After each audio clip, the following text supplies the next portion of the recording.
And joining me now in studio is Israeli journalist Ben Dror Yamini. Thank you very much for coming in. Thank you for having me. So I'd like to start with this report that we just mentioned earlier about Arab states calling Hamas to disarm.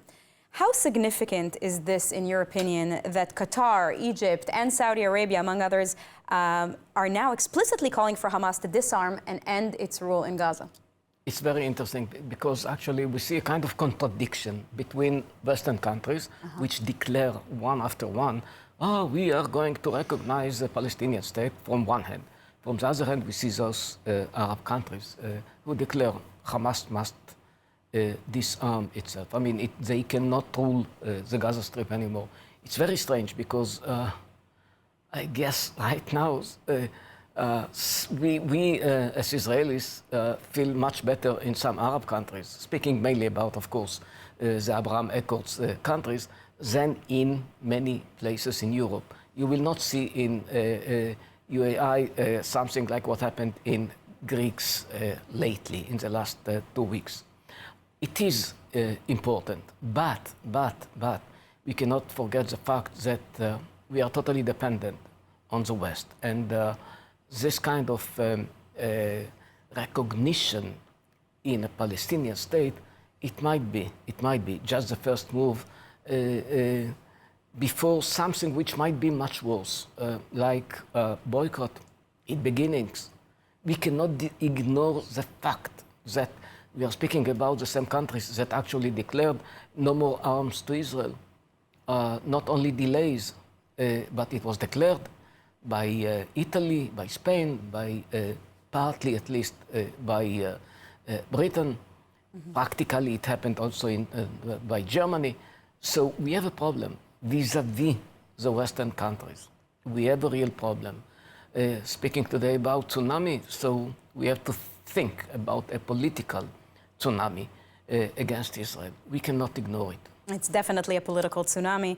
Now, Qatar has long been seen as a key backer of Hamas. Do you think that this public statement possibly signals a policy shift in Doha, or is it just symbolic? We cannot ignore the fact that actually Qatar is funding every campaign against Israel. And I don't remember her name, the queen of Qatar, I think her name is Zuma or something like that. I mean, she is actually, with her fund, the Qatari Royal Fund, is funding everything which is against Israel. Now, it is a kind of surprise, Qatar, but Qatar, you know, we all know that they are supporting Hamas. Maybe it's because of the American pressure. The big story is, will they continue to fund the Hamas? Will they continue to fund the campaigns against Israel? For the moment being, I don't see a change. This declaration, it's nice, but it's only a declaration. It's important. I'm not saying that it's not important, but we still have a problem with Qatar, not with all other moderate Arab countries, but with Qatar, we have a real big problem. Now, Israel sharply criticized the UK's reported plan to recognize a Palestinian state in September. They conditioned it unless Israel goes for a ceasefire. Israel is saying this is a reward for Hamas. Is there anything Israel can do to fight this? I mean, the main problem of Israel, let's put it on the table, is not hasbara, is not advocacy. The main problem of Israel is actually policy. I mean, what we are striving for. It's not clear. It's not clear to the Israelis. It's not clear to the leaders of Western countries.